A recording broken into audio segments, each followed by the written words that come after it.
자, 오늘 저는 요한복음 12장 23절에서 26절 말씀을 가지고 2025년에 하나님의 영광을 체험하고 누리는 길, 이러한 제목으로 말씀을 나누겠습니다.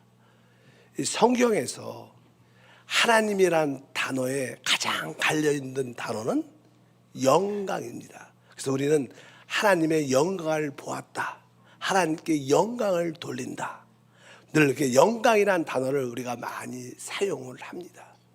그래서 하나님을 봤다는 뜻은 바로 하나님의 영광이 나타났다, 이런 뜻을 갖고 있습니다. 그래서 영광이라는 뜻은 하나님의 나타남을 의미하고, 그 하나님의 나타남은 말로 표현할 수 없는, 형용할 수 없는 놀라운 것을 본 것을 의미합니다. 그래서 우리는 하나님을 보면 하나님의 영광을 보게 되고 하나님이다, 이것을 내적으로 직감적으로 느끼게 되어 있습니다. 성경에 보면은 영광이라는 단어가 많이 기록되어 있죠. 하나님에 대해서 이사야 43장 7절도 내 이름으로 불려지는 모든 자 곧 내가 내 영광을 위하여 창조한 자를 오게 하라. 그를 내가 지었고 그를 내가 만들었느니라. 바로 여기 보니까 내 영광을 위하여 하나님이 우리를 창조하고 우리를 불렀다는 거예요. 그래서 이 사람은 하나님의 영광을 표현하고 나타내야 그것이 또한 하나님께 영광이 된다. 하나님은 내 영광을 위하여 우리를 창조하셨습니다. 또 이제 신약에 보게 되면 이 아브라함이 하나님께 부름을 받을 때 하나님은 그에게 영광의 하나님으로 나타났다.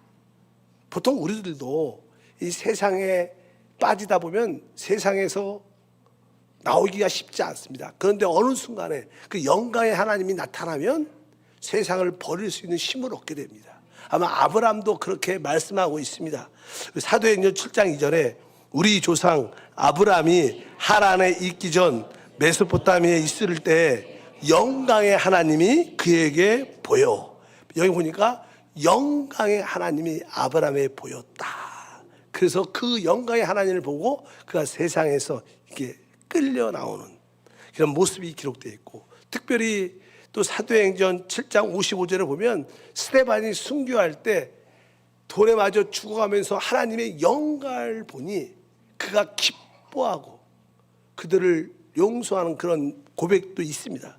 55절에 보니까 스데반이 성령 충만하여 하늘을 우러러 주목하여 하나님의 영광과 및 예수께서 하나님의 우편에 서신 것을 보고, 그러니까 하나님의 영광을 보았고 예수께서 하나님 우편에 서신 것을 보고, 이러한 모든 순교하는 그런 장면도 기록되어 있고, 특별히 성경 마지막 새 예루살렘 성에는 하나님의 영광이 확 비쳐서 해와 달은 있겠지만 해와 달의 빛이 필요 없는, 왜? 하나님의 영광의 빛이 비치기 때문에.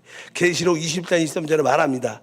그 성은 해나 달의 비침이 쓸데없으니 이는 하나님의 영광이 비치고 어린 양이 그 등불이 되심이라. 이렇게 하나님의 영광에 대한 설명을 말씀하고 있습니다. 그러면 이제 신약에서 예수님은 이 하나님의 영광에 대해서 어떻게 말씀하고 있는가? 예수님도 영광에 대한 말씀을 많이 했습니다.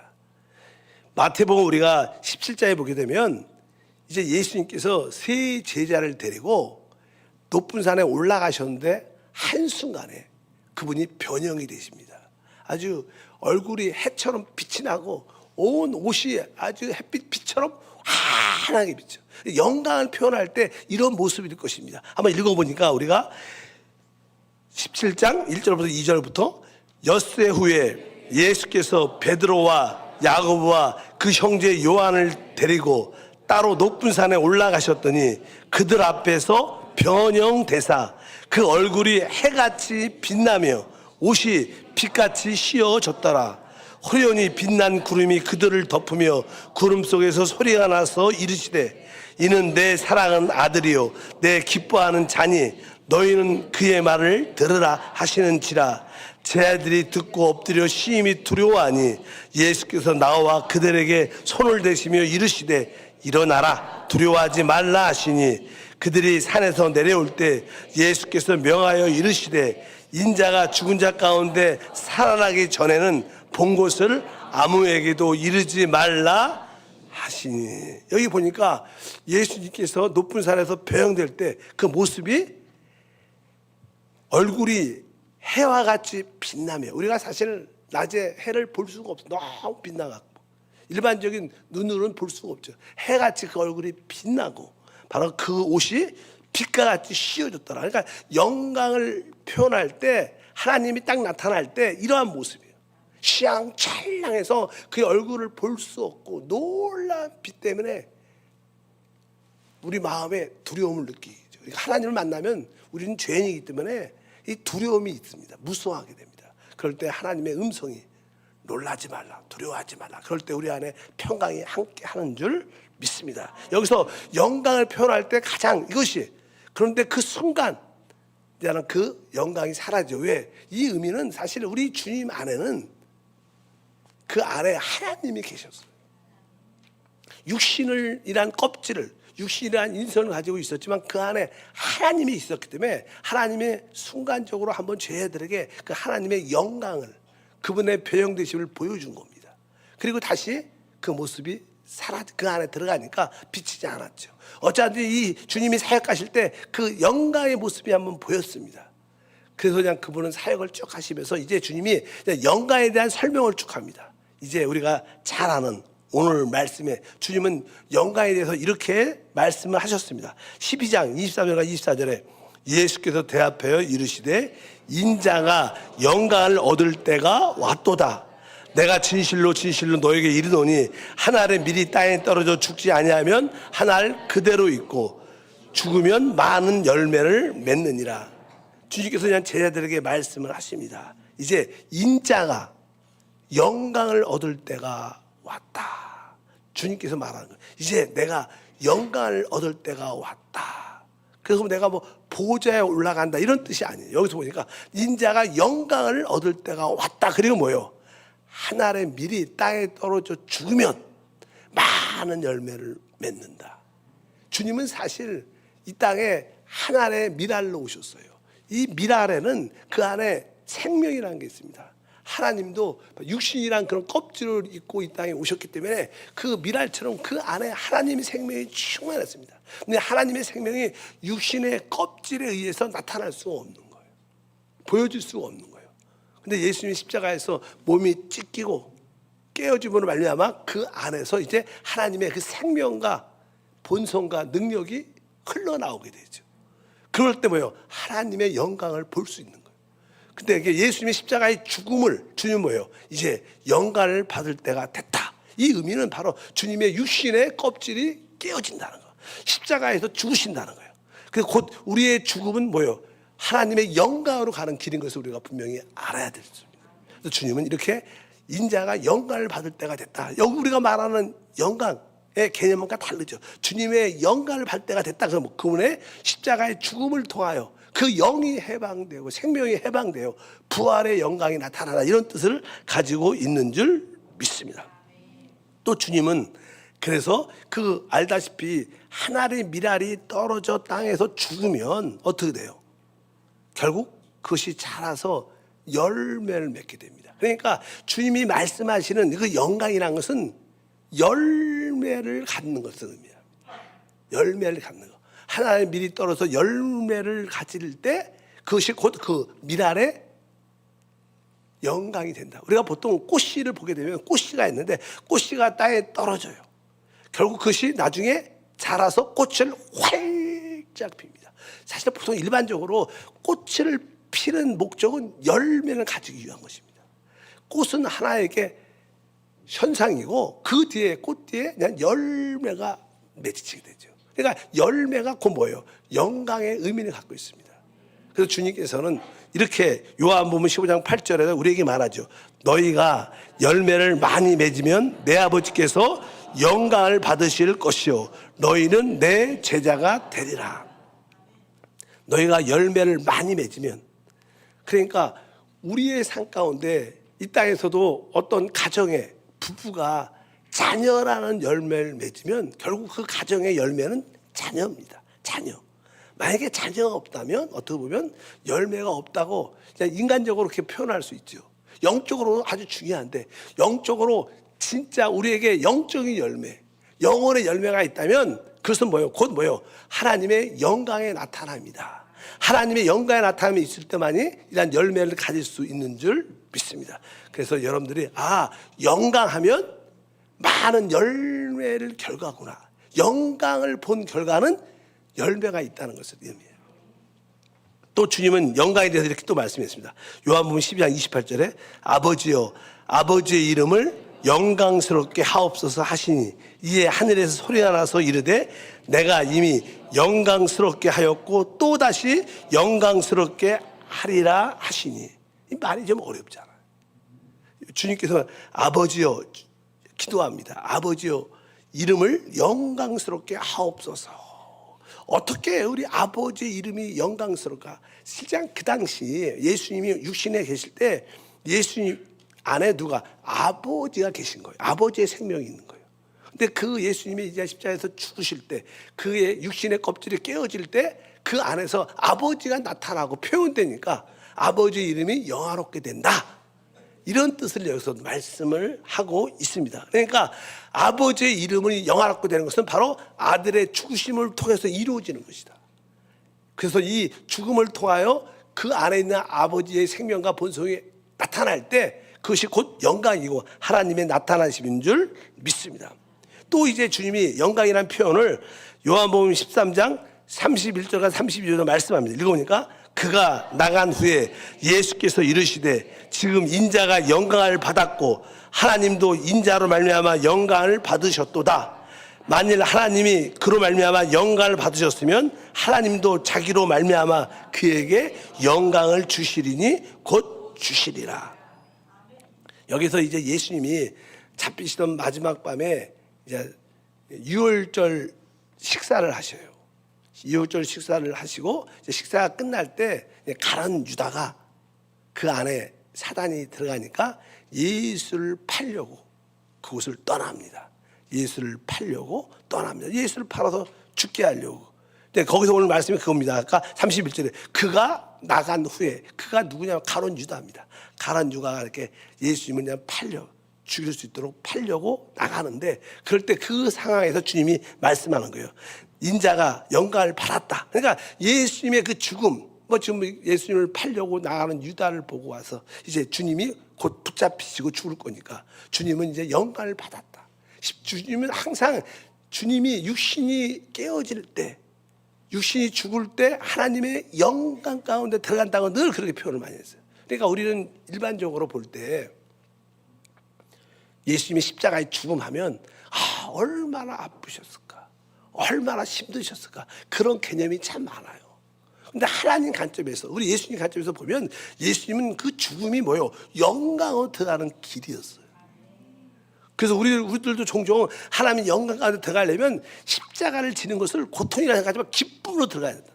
기쁨으로 당당하게. 그것이 바로 하나님 영광에 참여하는 길인 줄 믿습니다. 또 주님은 이제 마지막 잡히시기 전에 기도를 하셨죠. 그 기도의 마지막 내용이 이거였습니다. 요한복음 17장 1절과 5절에 예수께서 이 말씀을 하시고 눈을 들어 하늘을 우러러 이르시되 아버지여 때가 이르렀사오니 아들을 영화롭게 하사 아들로 아버지를 영화롭게 하옵소서. 아버지여 창세전에 내가 아버지와 함께 가였던 영화로서 지금도 아버지와 함께 나를 영화롭게 하옵소서. 원래 예수님은 이 땅에 오시기 전에 아버지 하나님과 아들 하나님이 그 영광 가운데 마음껏 함께하고 그 영화로움을 누렸죠. 근데 예수님이 이제 이 땅에 육신을 입고 이 땅에 오셨죠. 왜? 우리를 구속하기 위해서, 우리를 구원하기 위해서. 그래서 하나님의 영광이 그 안에 갇혀 있었어요. 이제 때가 돼서 십자가에서 죽으심을 앞두고 이제 주님께서 기도하는 거야. 아버지여 아들을 영화롭게 하사 아들로 아버지를 영화롭게 하소서. 그 아버지의 그 영광이 그 아들의 죽음을 통해서 나타나고 이제 아버지와 가졌던 영광과 아들이 가졌던 영광이 함께 옛날에 누렸던 것처럼 다시 한번 영화롭게 해달라, 이런 기도를 합니다. 그러니까 주님이 계속 영광, 영광스럽게 이런 표현을 계속 하는데 이 개념이 우리가 조금 바뀔 필요가 있다. 우리가 영화롭게 되는 것은 바로 죽음을 통해서 영화롭게 되는 것이다. 이것을 분명히 여러분들이 아시길 바랍니다. 근데 이 죽음의 결과가 무엇이냐는 거예요. 영화롭게 되는 죽음의 결과는 뭐예요? 열매를 맺는 거예요. 다르게 말하면 그리스도가 확장되는 거예요. 아까 하나의 미랄이었지만 결국 뭐예요? 죽음과 부활을 통하여 많은 열매가 된 거죠. 그러니까 이 부활의 영광이라는 것은 바로 그리스도의 열매가 되는 것이고 그리스도의 확장, 많은 열매가 되는 거예요. 다른 말로 재생산, 그리스도의 재생산. 사실 어떻게 보면 우리는 주님의 십자가의 죽음, 그 영광의 과정을 통하여 우리는 뭐예요? 주님의 열매가 됐고 우리는 주님의 확장이 된 거예요. 그래서 우리가 그리스도의 몸이라고 표현하는 거예요. 바로 우리는 그리스도의 재생산이다. 이런 뜻을 설명해서 요한복음에는 말씀을 하고 있는 겁니다. 그러니까 어떻게 우리가 하나님의 영광을 체험할 수 있는가? 그 뭐예요? 바로 하나의 미랄로 우리가 죽음 안으로 들어가면 부활의 영광이 나타난다. 그래서 우리는 2025년은 우리가 죽는 것을 두려워하지 말아야 돼요. 주님은 육신 안에 있을 때 그 육신이란 껍질, 인성이란 그 껍질이 있어서 늘 답답해 하셨어요. 왜? 그러니까 마음껏 역사할 수 없었어요. 드디어 주님이 육신의 껍질이 깨어지니까 그분이 마음껏 역사하는 보혜사 성령으로 나타나서 우리 안에도 우리 가운데 항상 역사하시는 줄 믿습니다. 그러면 우리가 세 번째로 어떻게 우리가 하나님의 영광에 참여할 수 있는가? 그것은 다른 것이 아닙니다. 우리가 주 예수를 믿는 그 순간 성령이 우리를 거듭나게 하십니다. 우리 거듭난 영, 우리 가장 깊은 곳에 그 그리스도가 하나님의 생명이 우리 안에 영접됩니다. 우리 안에 깊은 곳에 주님이 실제로 와 계십니다. 그래서 우리 주님은 우리 영 안에 계신다고 성경에 말씀합니다. 바로 성령이 우리의 영과 더불어 우리가 하나님의 자녀임을 증언한다고 말씀합니다. 그래서 이제 이 우리의 영이라는 것은 우리 가장 깊은 곳에 있어요. 근데 가장 깊은 곳, 그 겉에는 우리 혼, 우리 자아가 있어요. 그리고 그 자아 밖으로 보면 이제 우리의 몸이 있죠, 몸이. 이렇게 동심을 그리면 그렇게 된 거예요. 맨 끝에 영이 있고 영 안에 그리스도가 계시고 그 다음에 혼이 있고 그 다음에 혼 겉에 우리 몸이 있어요, 몸이. 우리 주님이 우리의 껍질, 혼의 껍질에 갇혀 있어요. 육신의 껍질에 갇혀 있어요. 하나님의 영광이 나타나려면 바로 우리 혼의 껍질이 깨어져야 되고 몸의 껍질이 깨어져야 그분이 흘러나오면서 영광으로 생명과 능력으로 역사하신다는 거예요. 그래서 여러분들이 여러분의 가장 기쁜 곳이 활짝 열리고 우리 자아가 깨지고 혼이 깨지고 몸이 열리면 우리는 다양하게 내적으로 하나님의 영광을 보았다는 느낌과 또 외적으로도 다른 사람들이 하나님의 만난 사람이다 이렇게 말씀하는 거예요. 그래서 우리의 신앙생활의 핵심은 다른 것이 아니라 바로 우리 영이 활짝 열려 하나님의 생명과 능력이 흘러나올 수 있도록 우리의 겉사람, 우리 자아, 우리 혼, 우리 목숨이 깨어지는 것이다. 2025년은 내가 2025년 내 영이 하나님의 영광이 나타날 수 있도록 내 혼이 깨어지고 내 자아가 깨어지는 그런 시간을 기쁨으로 받아들이자. 이런 은혜가 있기를 바랍니다. 그래서 요한복음 오늘 12장 24절과 25절에 아까 주님께서 말씀했죠. 내가 영광을 받을 때가 됐다. 그러면서 하늘의 미랄이 땅에 떨어져 죽으면 많은 열매를 맺는다. 그 말씀을 하시고 그 25절에도 기록되어 있어요. 한번 다시 한번 24절과 25절 읽어보니까 내가 진실로 진실로 너에게 이르노니 하늘의 밀이 땅에 떨어져 죽지 아니하면 하늘 그대로 있고 죽으면 많은 열매를 맺느니라. 자기 생명을 사랑하는 자는 잃어버릴 것이요 이 세상에서 자기의 생명을 미워하는 자는 영생하도록 보전하리라. 여기 드디어 나오죠. 이제 하늘에 밀이 떨어져 열매를 맺으려면 어떻게? 자기 생명을 사랑해서는 안 된다는 거예요. 자기 생명을 사랑하는 자는 잃어버리게 된다는 거예요. 다른 말로 열매가 없다는 거예요.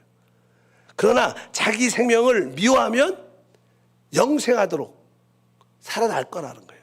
그러니까 여러분들이 내 생명을 사랑해서, 우리는 사실 자기를 위해서 살죠. 우리 왜 살아요? 우리 자신을 위해서 삽니다. 나의 기쁨을 위해서, 내 행복을 위해서. 이렇게 살면 하나님의 영광이 우리 안에서 나타날 가능성이 많지 않다는 거예요. 나는 내 영광이 아니라, 내 기쁨이 아니라, 나는 내 영광을 내려놓고, 내 기쁨을 내려놓고 내가 주님을 위해서 내가 내 기쁜 곳을 활짝 열어 기도하면서 살겠다. 내가 남들에게 복음을 전하겠다. 이럴 때 내 겉사람이 깨어지고 그 결과 하나님의 영광과 능력이 흘러나온다는 뜻입니다. 오늘 주님은 그렇게 중요한 이야기할 때 바로 그런 말씀을 하셨어요. 자기 생명을 사랑하는 자는 잃어버린다. 자기 생명을 미워한 자는 영생하도록 살아날 것이다. 그러니까 여러분들이 하나님의 영광이 나타나려면, 영원한 생명의 영광이 나타나려면 우리 자신을 너무 사랑하면 안 돼요. 그래서 성경은 계속 우리 옛사람이 죽었다고 말하는 거예요. 우리는 우리 자신을 사랑하면 우리는 사망의 열매를 맺습니다. 멸망하죠. 그러나 우리가 내 생명, 나의 즐거움을 포기하면 하나님의 생명이 흘러나와 다른 사람도 살리고 나도 살아나는, 그것이 바로 열매인 줄 믿습니다. 그래서 자기 생명을 사랑해서는 안 된다. 다른 말로 자기 생명을 미워해야 된다는 거예요. 내가 내 생명을 사랑하면 하나님의 역사가 나타날 수가 없구나. 여러분들 꿈이 뭡니까? 하나님이 나타나는 거예요. 여러분 안에서 하나님이 나타나는 거예요. 그러려면 역설적으로 나의 생명을 미워해야 된다. 그런 말을 이렇게 표현합니다. 마태복음 16장 24절 다 같이 읽어보니까, 이에 예수께서 제자들에게 이르시되 누구든지 나를 따르러 오려거든 자기를 부인하고 자기 십자가를 지고 나를 따를 것이니라. 우리가 영광의 주님을 따르려면 뭐라고 말하는 거예요? 자기를 부인하라. 자기를 부인하고 자기 십자가를 져라. 이것은 우리 자신을 십자가를 지라는 거예요. 자기를 부인한다.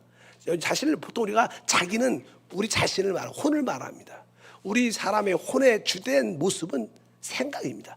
생각, 감정, 의지로 구성되어 있지만 대부분 그 사람의 생각이 그 사람을 대변하죠. 거의 자아의 70%가 자기의 생각입니다.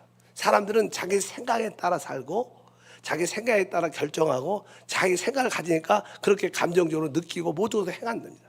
근데 오늘 말씀에 자기를 부인해야 된다. 자기를 부인해야 여러분 안에 있는 하나님의 영광이 나타날 수 있어요.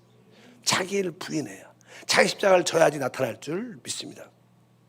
그래서 항상 이 자기에 부인한다. 이것은 보통 이 세상에서 가장 무서운 것 중에 하나는 사상과 이념입니다. 어떤 가르침, 교리죠. 종교, 일반적인 종교에도 다 사상과 가르침이 있어요. 그걸 주입하는 거예요. 그들의 생각에. 계속 반복해서 그 사상을 주입하고 교리를 주입하면 거기에 딱 붙잡히면 우리나라도 세상 구조가 다 그렇죠. 그들은 영이 죽었기 때문에 영에 대한 이해가 없습니다. 그냥 그들은 관심이 그들의 생각을 통제하고 조절하는 거예요. 그래서 계속 그들의 교리를, 가르침을, 사상을, 이념을 계속 교육을 시킵니다. 어릴 때부터 교육을 시키면 그 사상과 어떤 이념이 딱 박히면 거의 안 바뀌죠. 거의 안 바뀌죠. 왜? 그들에게는 그 사상과 이념이 하나님이에요. 근데 우리 하나님은 영 안에서 진짜 내적으로 살아계신 분이에요. 지식이 아니라 우리는 살아있는 성령이죠. 그 차이가 있어요. 그 차이가. 우리는 지금 살아서 우리를 인도하는 게 있어요. 근데 사상과 이념을 배우면 다른 건 느낌이 없습니다. 그냥 사상대로 가르친 대로 그건 맞다, 이건 맞다, 이건 틀리다. 논리가 그런 거예요. 우리나라가 그래서 이렇게 혼돈 가운데 있는 거예요. 두 진영이 쫙 갈라져가지고. 왜? 사상과 이념적인 문제예요. 사실은 사상과 이념의 문제가 아니라 국민을 잘 살게 하는 게, 평화롭게 행복하게 사는 게 중요한 거지. 그 사상 이념대로 이끌고 가는 게 중요한 거 아니죠. 구약에도, 아니 신약에도 우리 주님이 이 땅에 오셨을 때 유대인들은 율법의 가르침, 안식을 지켜야 된다. 안식일만 지키면 되는 거. 뭐 대신 사람이 병이 들어 죽어가도, 구덩이에 빠져서 죽어가도 안식일을 지키는 게 더 중요한 거. 사람 죽는 건 중요하지 않아. 지금이 우리나라 그런 시대. 그냥 사람 죽어가는 건 중요하지 않아요. 그냥 자기네 논리가 만든 거. 무조건 자기 논리 안 맞으면 다 적입니다. 무서운 겁니다. 이 세상에 이 생각이 얼마나 무서운지 알아요. 근데 우리 주님은 뭐예요? 자기를 부인해. 그 사상과 이념을 부인해야 돼. 여러분, 살아있는 성령께 붙잡히셔야 여러분들이 하나님의 영광을 볼 수 있습니다. 그래서 제대로 신앙생활 하면서 이런데 정치적인 데 붙잡히면 진짜 참된 신앙이 아닙니다. 그건 가짜입니다. 아니면 속고 있는 겁니다. 여러분들이 좌우나 우르나 다 맞지 않아요. 너무 치우치지도 말고 갈 필요도 없고요. 그냥 국가를 위해서 기도해야 돼요. 대통령과 정치 유정자들 국회 다 잘 될 수 있도록 그들이 한 마음이 돼서 이 나라가 회복되도록 그런 지혜 있는 그런 지도자들이 유정자가 될 수 있도록 기도하는 게 우리의 사명인 줄 믿습니다. 오늘 말씀에 주께서 뭐라 자기를 부인해야 된다. 자기 십자가를 져야 된다. 누가 자기를 부인합니까? 정치적인 사람은 하나도 없습니다. 다 자기만 맞다 그러지. 그래서 진짜 우리가 하나님 영광을 보려면 자기를 부인하고 자기 십자가를 져야 된다. 이렇게 오늘 성경에 주께서 말씀하십니다. 또 다른 말씀으로 또 마태복음 10장 39절도 10장 25절도 똑같습니다. 자기 목숨을 얻는 자는 잃을 것이요 나를 위하여 자기 목숨을 잃은 자는 얻으리라. 누구든지 제 목숨을 구원하고자 하면 잃을 것이요 누구든지 나를 위하여 제 목숨을 잃으면 찾으리라. 이것도 같은 맥락이죠. 자기의 목숨을 위해서 살면 영원한 영광, 영원한 생명은 잃어버릴 거라는 거예요. 뭐 세상 사람들은 다 자기 목숨 때문에 자기 목숨을 위해서 삽니다. 목숨을 위해서 모든 걸 걸고 살죠. 근데 결국 다 잃어버릴 겁니다. 그러나 우리는 내 목숨의 즐거움이 아니라 복음을 위해서 그리스도를 위해서 사니까 결국 뭐예요? 영원함을 갖게 될 것이다. 영원한 즐거움을 갖게 될 줄 믿습니다. 기본적으로 하나님의 영광을 체험하는 것은 나를 부인하고 내 목숨을 찾지 말고 바로 복음을 위해서 그리스도를 위해서 사는 게 진짜 영광을 체험하는 길이구나. 이것을 우리 깨닫기를 바랍니다. 또 우리는 아까 사람은 깊은 곳이 영이 혼으로 둘러싸여 있고 혼은 뭐 육신으로 우리 몸으로 둘러싸여 있기 때문에 이 육신은요 죄의 몸이나 육신대로 살면 진짜 힘들어집니다. 어제 어떤 권사님이 그래요. 뭐 토요일 날 우리 교회 남성들이 모여서 대청소를 다 했어요. 어떠세요? 오늘은 공기가 아주 깨끗합니다. 왜냐하면 그동안 이렇게 먼지가 쌓였던 것을 대청소를 했기 때문에 전에는 이렇게 보면요 이 예배당이 좀 이렇게 뿌예. 그래서 나는 성령이 임재해서 뿌연가 그랬어. 그게 아니라 먼지가 늘 있어서 그랬던 것 같아. 어제 대청소를 했기 때문에 아주 공기가 좀 맑잖아요. 남성과 30명이 모여서 열심히 일하시고 올라가서 막 닦고 수고들 많이 하셨는데 어쩌든지 우리의 모든 것 중요한 것은 우리의 마음도 중요한 거예요. 우리의 마음도 중요하지만 이 마음을 둘러싸는 우리 육신도 깨끗해져야 돼요. 사도 바울은 이렇게 고백을 했습니다. 한번 고린도전서 9장 27절과 15장 31절에 내가 내 몸을 쳐 복종하게 함은 내가 남에게 전파된 후에 자신이 도리어 버림을 당할까 두려워함이로다. 형제들아 내가 그리스도의 우리 주 안에서 가진 바 너에게 대한 나의 자랑을 두고 단언하니 나는 날마다 죽노라. 여기에 중요한 단어가 두 개 있습니다. 내 몸을 쳐서 복종시킨다. 또 하나는 나는 날마다 죽는다. 바로 내 몸을 쳐서 복종시킨다. 이 뜻은 뭐예요? 내 육신이 원하는 대로 내가 허락하지 않겠다. 우리 육신은요 여러분들 이렇게 쉬는 날 공휴일 날 내가 좀 몸이 피곤하니까 뭐 잠을 깊이 자는 건 좋죠. 한번 푹 쉬겠다 그래갖고 한번 쉬어보세요. 하루 종일 쉬어보세요. 더 피곤해. 잠을 자면 더 잠이 많이 와요. 육신은요 너무 이렇게 느슨하게 놔두면요 육신은 점점 좋아지지 않게 돼요. 어느 기본적인 활동을 해야지 우리 몸도 건강해지는 거예요. 그래서 자꾸만 운동하라 그런 것처럼 영적으로도 마찬가지입니다. 잠깐 육신이 세상으로 나가고 정욕으로 나가려고 그러니까 나는 내 육신의 몸을 쳐서 복종시킨다 이렇게 말하고 또 한편적으로 바울은 나는 날마다 죽는다는 거예요. 뭐 날마다 죽는다는 뜻이 뭐예요? 내 마음을 늘 내려놓는다는 거예요. 이것이 뭐예요? 뭘 위해서? 바로 우리 안에 하나님의 영광이 나타나도록 이렇게 믿음의 삶을 사는 줄 믿습니다. 근데 우리가 꼭 알아야 될 것은 내가 육신을 쳐서 내 몸을 쳐서 복종시킨다. 그건 내가 일부러 내 육신을 친다는 그런 뜻이 아닙니다. 우리는 우리 스스로 절제한다고 절제되지가 않죠. 성경은 이렇게 말씀합니다. 로마서 8장 13절 14절에 너희가 육신대로 살면 반드시 죽을 것이로되 영으로서 몸의 행실을 죽이면 살리니 무릇 하나님의 영으로 인도를 받는 사람들은 곧 하나님의 아들이라. 우리가 이 육신을 친다는 뜻은 몸을 쳐서 복종시킨다는 것은 영으로 돌이킨다는 거예요. 우리가 날마다 죽는다는 것은 내 생각에서 빠져나와 영으로 돌이킨다. 오늘 분명히 말하죠. 영으로서 몸의 행실을 죽이면 살 것이다. 항상 여러분들은 육신의 일을 내가 절제하고 조절한다는 게 아니라 그런 몸의 행실이 있을 때마다 아니지. 성령이 할 수 있지. 영으로 돌이키다 보면 바로 그 안에 하나님의 생명과 능력이 나타나서 하나님의 영광을 우리 모두가 체험하게 될 줄 믿습니다. 2025년에 여러분들이 하나님의 영광을 체험하고 진짜 누리려면 바로 우리는 우리의 겉사람, 우리의 자아, 우리의 혼을 처리하고 우리 육신을, 몸의 행실을 영으로서 죽이면 우리는 하나님의 영광을 보게 될 줄 믿습니다. 그럴 때 우리 기쁜 곳이 활짝 열려 영이 해방돼서 그 안에 하나님이 생명과 능력으로 나타날 때 우리는 내적으로 하나님의 영광을 느끼게 되고 외적으로도 하나님의 영광을 보게 되는 그런 은혜와 축복이 함께할 줄 믿습니다. 그래서 교회에서 우리가 하나님의 영광을 보았다, 하나님 인재를 체험했다, 이 뜻은 무슨 뜻이에요? 여러분들의 영이 활짝 열리면, 찬양으로 활짝 열리고 기도로 활짝 열리고 아멘으로 활짝 열리면 그 찬양과 기도와 말씀 가운데 하나님의 임재를 느끼는 거예요. 왜? 영이 해방되니까 뭐예요? 하나님의 영광이 흘러나오니까 우리가 다 하나님의 영광을 보는 것처럼 느끼게 돼요. 하나님의 영광은 바로 우리 열린 영에서 나온 그 생명이 흘러나올 때 우리 모두가 하나님의 영광을 보고 체험하고 누리게 될 줄 믿습니다. 그러기 위해서 자기를 부인하고 내 목숨을 너무 사랑하지 말고 내 즐거움을 위해서 살지 말고 내가 그 나라 그 일을 구하겠다.